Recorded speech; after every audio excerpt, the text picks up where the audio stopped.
Hey guys, it's Vince. Today in this video, we're on the Centroid CNC Technical Support YouTube channel. It's got just under 3,000 subs, and the title of this video is CNC Controller Cable Drain, Shield, and Grounding Basics. Now, of course, there are no likes or dislikes, but where I really want to draw your attention, and I want you to pay close attention to this, is the comment section is turned off. Now, why you would turn off the comments section so you can get feedback from your community, I have no idea. And just so everyone is aware, Centroid is the proprietary company that manufactures the Acorn Ethernet controller many of you have heard of, some of you are using. Let's watch this video and see what we learn.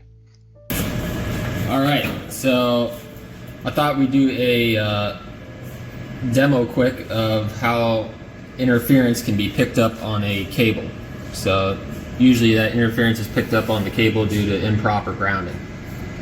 So just for starters, we got a cable here, and on the cable we have a drain, which is this wire. First and foremost, we must get our terminology correct. And why I'm saying that, not to piss people off, because they do get upset, it's because there are novice users looking at these videos and they once again start working with the proper double shielded cable, unlike this gentleman, and then they start looking for the term wire. They're looking at a wire, meaning they're looking for an insulated conductor. Anyone who's worked with double shielded cables or shielded cables realizes that a shield drain is non-insulated. That would prevent conduction. So when you use the term wire, you're stating that there is insulation wrapped around conductors, which there isn't, because once again it would defeat the purpose of a shield drain in that it performs conduction to the shields to once again dissipate EMI when properly grounded. So terminology is everything, guys. And if you're learning this, that's why these videos I make are that technical, so that when you do request support, we're not sitting there pissing in the wind and not knowing what each person is talking about.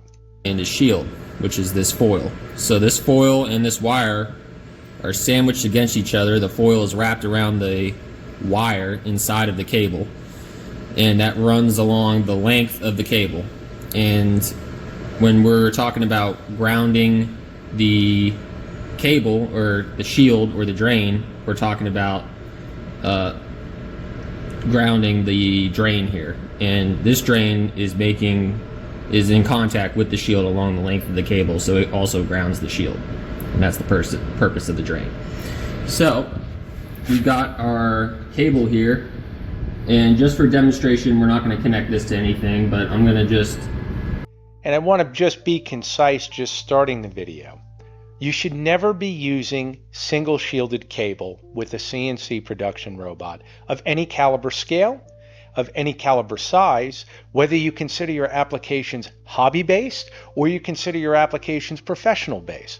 Because the bottom line is, whether you're an applicational user considering hobbyist, whether you're an applicational user considering professional, both of you want a robot that's stable. No one gives a rat's ass about cutting out geometry if it's not produced accurately. That's a fact. No one wants a robot to just intermittently work. That's a fact. So therefore, using the best cable possible, one that mitigates both forms of EMI in both high and low frequency, which in turn would be double shielded cable. It's not the cheapest cable, it's the right cable. That's why we use it. So when we see a company, now this is a company's channel, it says Centroid CNC Technical Support, a company recommending just shielded cable, that should be another genuine red flag. Why would you use entry-level cable when we should be using robotics type cable, which in turn is double shielded? Because once again, two shields, and this is just logic, I'm just going to remove all the science. Two shields are better than one. Enough said.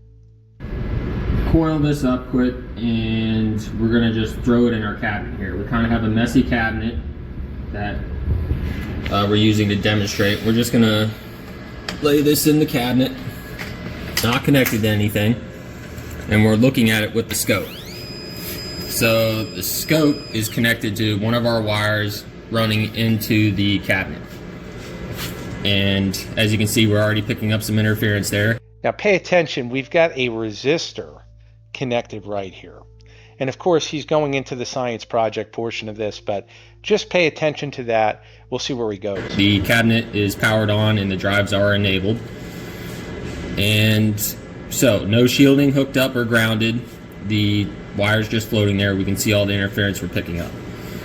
Hey guys, jump over to eDealers Direct Automation and check out my eBay store for the components used to make what you see in this video, as well as many others that you may not even realize you need. Of course, I'm always there if you have questions.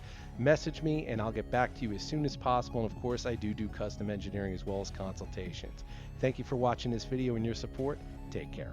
So one of the demonstrations we're going to do is I'm going to just push this drain here and I'm just going to push it onto the cabinet. And the cabinet is grounded, so we can see the scope showing on, or I removed the drain from the cabinet. Now I'm going to touch the cabinet again. You can see how when the drain is connected to ground, how that cleans up the interference. Now guys, that should be a definitive warning to all of you if you're going to learn anything from this video. Just seeing the amount of noise with just the drives powered up, we don't hear a spindle, we don't hear a torch firing. Think about that amount of noise, and that's in that shop environment. We don't know where he is, we don't know what he has in there, but overall you can definitely see noise. Now if we see it cleaned up at this level with single shielded cable, you have to think of what happens when we use double shielded cable, and we have to think of some guys out there saying, well, I don't need that. You know, shielding is shielding. The thing is, we don't know what environment you're in. And that's why I always say, use the best, not entry level. Entry level shielding is designed for entry level projects. If it's something you don't care about and it doesn't need to be precise and you just want to say you're using the term shielded, then by all means do it. We talk about a precision robot, and I don't care if you're cutting anything that needs to be 1 inch or needs to be 3/1000ths of an inch. The bottom line is, when we're dealing with precision, use precision tools, and cable is a precision tool. That's why I specifically say double shielded cable is best, because it will give you the bulletproof results you want with stability of your robot when implemented and installed correctly and properly grounded. Now we also have a resistor here, and we're going to do the same thing with a resistor in parallel. We're going to drain off, or the resistor is going to remove that interference from the line. So I'm just going to connect that resistor to the cabinet also. You can see it clean up. Maybe not near as clean. I'm going to remove it, then put it back and just leave the camera on the scope there. Now I'm going to ask a logical question. Why are we using science projects? Why are we not using tools designed to do the job? I can use a crescent wrench to remove a nut, or I could use a proper size socket. Which is better for the job, guys? Which makes more sense? My mechanics out there are laughing, but it's a fact.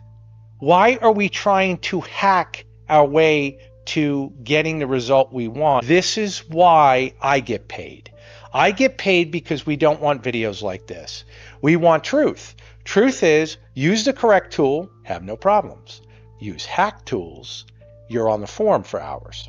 I'm going to remove the resistor and we're going to put the shield back on. And we can see that shield is just a little bit better than our resistor, the size resistor we have for cleaning up the interference from getting into our cable or our wire. So there we go. We can see the interference being picked up by the wire, especially, I mean, it's able to get there when our shield and our drain isn't properly grounded. So why would you have a resistor and a shield here? Right.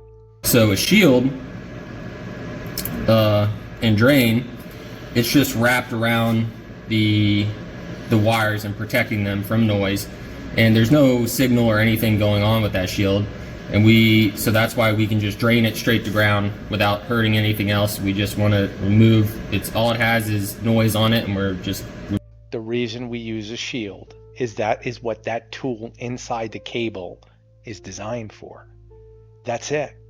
That's the only purpose of a shield drain, is to once again make conduction to the shields and then dissipate EMI through conduction to the proper ground. That's it. We don't need to stammer. We don't need to cross-think. We don't need to rethink. We don't need to reinvent the wheel. We need to apply the tools that are already pre-designed and are designed in a fashion that work explicitly well when engineering is done properly and we don't cut corners. Removing the noise and putting it straight to ground. While a resistor, we would want a resistor, let's say this wire is a signal wire and it's unshielded and there's noise in that wire being picked up and we want to drain that noise. That's where you would get an appropriate sized... No, you would not. And I challenge him on that. What you would do is use the proper size passive EMI filtration known as a ferrite, which once again is a tool designed for this specific purpose. We do not use resistors, and I will show on screen direct through Google's AI of why, and I will show you what the truth is. See guys, with the formulation of AI, and there's a lot of bad press around AI, some of it is factual.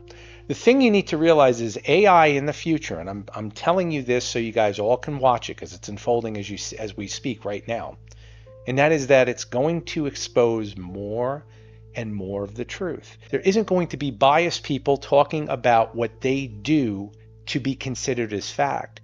It's going to be, this is what it is, and this is it.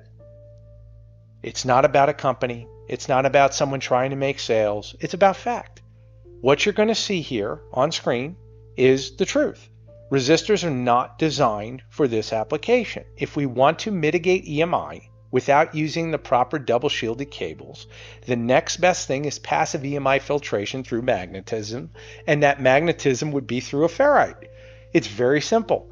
We select the appropriate frequency ferrite, we install it properly on our signal leads, and guess what? You've done it. We don't need to use resistors. And recommending to do so, once again, by a manufacturer when we're talking about a company that puts out Ethernet controllers, namely the Acorn, and namely other types of automation equipment, this should scare all of you. It should make you question the facts behind what they're instructing, because this makes no sense. And anything I'm saying, anything, and I hope all of you do, don't take my word for it, go online and research. You'll find out the facts. But you will only find out those facts if we stop videos like this from circulating. And like I said, looking at a video that has comments turned off when it's supposed to be a direct support video from a company, that should frighten you. Resistor, and using it, you could then put it in parallel to drain off and filter off that noise. So that's what we were demonstrating when we put the resistor to ground in line with our wire here. It was filtering off or draining or pulling the, I guess you could say, the noise from the wire. So if we had a signal wire, we would probably, I mean, it's always best to just use a shielded wire. If it's always best to just use a shielded wire, technically a double shielded cable, then the second best way to do it for short wire runs is passive filtration. And that's where EMI ferrites come into play. You see them on cables used all the time. We see them on power cables for our laptops. We see them on, sometimes your mouse will have them installed. They were really prevalent in the early, or I should say late 80s to early 90s. And again, depending upon how much engineering you do with electronics, they're used all over the place. You've got board mounted ones. We don't need rocket science. What we need is tried and true factual tools to mitigate EMI, to produce stability with precision machining equipment. And that's it, guys. That's what a robot is. Your production robot, depending upon whatever application you have, you expect to be consistent over duration. That means if it's cutting for an hour, it should be consistent. If it's cutting 10 minutes, it should be consistent. You're only using it once a week? Consistent. You're using it every day? Consistent. None of this bullshit with hobbyists. None of the bullshit with professional. No bullshit with I bought a Haas, so it should be always reliable, and I bought this machine from JD's garage and it's only partly reliable. If that's what you want, that's totally up to you. I don't build that way. I build it so your application is relevant. The robot should do what it's told to do when it's told to do it, and that's it. I hope this video has been helpful. Thank you for your support. Take care.